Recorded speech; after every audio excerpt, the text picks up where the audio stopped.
Do you remember the last video I did about emergency preparedness? Well, it turns out one of my friends was very concerned about how much work this was creating, and that's the last thing that I meant to do. I don't want to create more work. I was trying to make it easier. So let's get into this. When I suggested, hey, let's find the things that we might need to look up, and if we didn't have a phone or access to the internet, let's find these things and print off instructions and maybe some troubleshooting, so that we have them in an emergency. When I said that, I didn't mean print off everything. It's not about knowing everything. It's not about printing off an entire plumbing manual. It's about saying, what is it that I actually need in this situation? What is essential?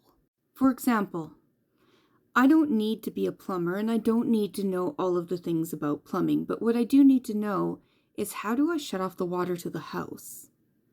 And since I might not remember everything that I need for that or exactly where it's located, I might want to print something off and give myself instructions and put it in my little book so that that is something that I can refer to. And that's the kind of thing that I mean.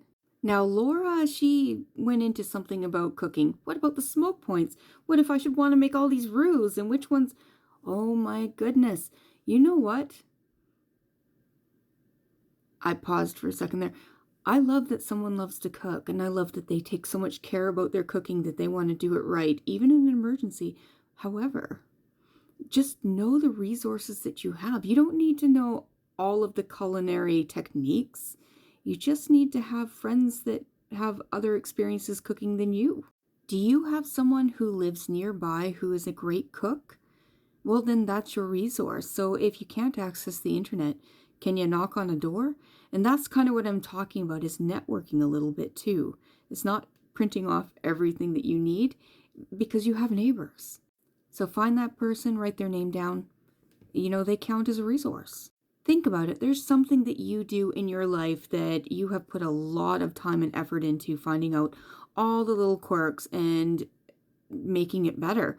And you are then going to be the go-to person for that. So you're a resource. We're all a resource. So we need to kind of start getting to know our neighbors again, because we do stare at our phones a lot and we stare at our computers. Sometimes we need to shake hands with the neighbors. Especially in an emergency, we would want to work as a team with the neighbors because we're all in it together.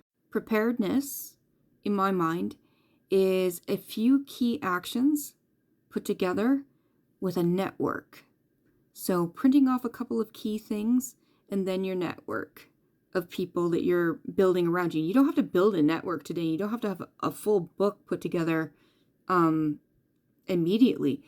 And you're not building a textbook. You're building a resource slowly and surely as you go through life. I'm not suggesting that you have everything prepared today.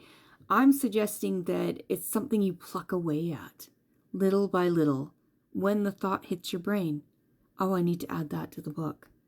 It's not supposed to be a giant task. It's supposed to be something that is easy to just add something to here and there. Start small.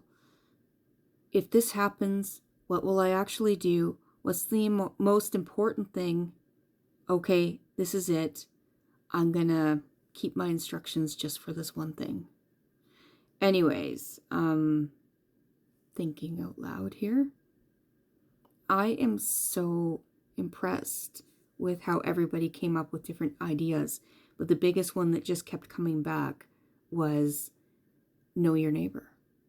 And we should be doing that anyways. We should be checking on our neighbors. They might not agree with us on different things going on in society, but when the you-know-what hits the fan, they're the people we have to rely on. So, yeah, start building those relationships. Anyways, the final thought on it is not panic. Just calm as you're going through life, as you're doing your daily tasks, saying, hey, that would be a really good thing to add to the book. But please don't ever look at the book. If you decide to do a book, the book is my thing. But if you decide to do one, it's just something that just kind of hangs out in a corner. And sometimes you file away a piece of paper into it because you think, hey, that's important. Why not? Anyways, have a good one.